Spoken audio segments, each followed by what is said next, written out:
So there's the number one mistake that I see people make on the heavy bag, and I'm not gonna bear the lead. It's hitting too hard. Just because you can hit hard on a heavy bag doesn't mean you should.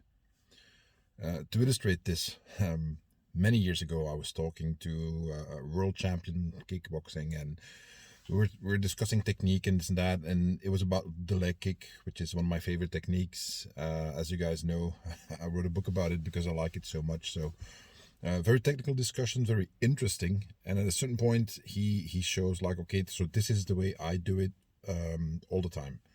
I'm like, okay, we discuss some finer details of the technique, and but my point that I try to make towards him is that it's extremely powerful, but if you miss, you're wide open if you do it like that. His response was, I don't miss. I was there for his next fight, and he missed with leg kicks. So maybe it was ego talking, or maybe I was getting on his nerves. Who knows?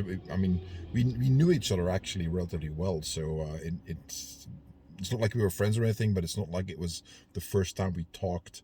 So, but that was for me something that stuck with me, is that power is important. Obviously, it is. You need to have some sort of stopping power in your strikes. Otherwise, there's little point to doing them if they are ineffective. But it's not the only thing. Other factors, timing, distancing, precision, speed, all these factors are just as important as power, in my opinion. So that is an illustration of what I often see, especially with beginning or intermediate martial artists and combat sports athletes, is that they focus too much on raw power. It's great. I mean, don't get me wrong. When it works exceptionally well. But what when it doesn't work? Well, then all these other factors are just as important, and they come into play. And if you only focus on raw power, then there's a good chance eventually you're going to run into a dead end street in your training, in which you're going to have to go back to basics and fix some of the technical issues you will have accumulated by overly focusing on the power.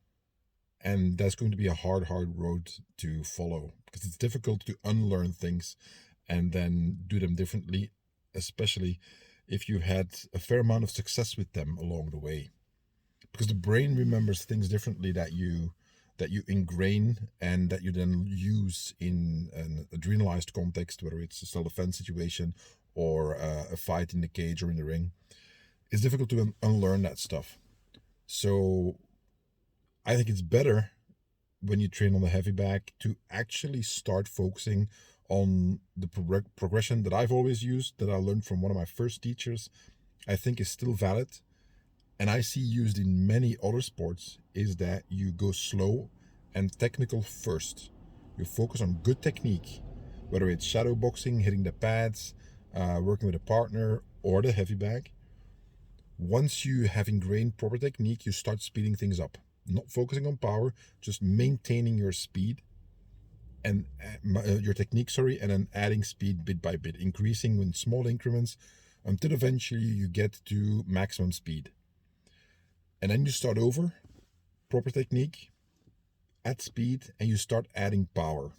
And what you'll quickly find is that the more you add power, the more technique and speed become a little bit more difficult to maintain. You start losing. In particular, technique starts going away when people begin swinging for the fences. If that is your default setting when you train on the heavy bag, there's a good chance that you're adding a lot of unconscious habits, subconscious habits that deteriorate your technique. Dropping your hand a little bit, pulling back your fist before striking because you want to hit harder. You want to do a powerful leg kick or a body kick, and you're overemphasizing your arm movement so you get a better hip rotation and so on, which starts telegraphing your intent.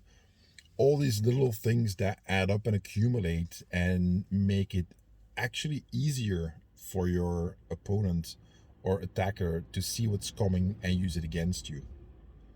Now, mind you, this is not it's not either or. You can still, if your punch lands, if you throw this really big powerful thing at the guy, If it lands, there's a good chance that it's going to knock him out. But if it doesn't, then you miss, then you run into trouble. So that's why I think it's important to focus on the progression that I just explained, and then focus on adding tremendous amounts of power while maintaining good technique and speed and so on. One of the things you often see with guys who just start wailing on the heavy bag as hard as they can is that they start, for instance, leaning into their punches and kicks. The only thing then keeping them from falling is the fact that they have a solid impact on an object that cannot really move that far away from the point of impact. Meaning the heavy bag typically hangs from a chain from the ceiling, and it's typically heavy. So you hit it really hard, and it's going to go back a little bit and swing.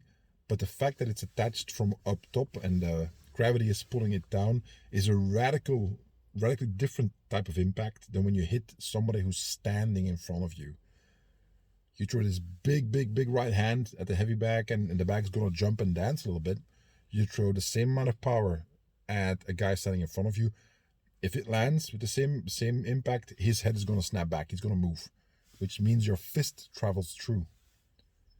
If you are in the habit of leaning when you work on a heavy bag to add more power, and you lean the same way when you hit somebody, you're going to hit him, but there's a good chance that you're off balance and that you even fall into the guy or onto the floor yourself. I've seen this happen over and over. If you miss, or you have a glancing blow that doesn't land cleanly, there's an even better chance that you're going to fall. And he is then in a position to do something about it. And all that stems from too much of an emphasis on maximum power when you train on the heavy bag. In one of the previous videos, Lies to Children in the martial arts, I talked about the 5 types of impact. I'm not going to repeat it. You can check it out there, and I'll put some links in the description of this video about training on the heavy bag and that video specifically. That is a good explanation of different ways to train so you avoid that mistake. Don't try to hit through the heavy bag every single time. Try to mix different types of impact. A quick jab doesn't need to be as powerful as the hardest right hook that you can throw. That's not the goal of that jab in a combat sports setting.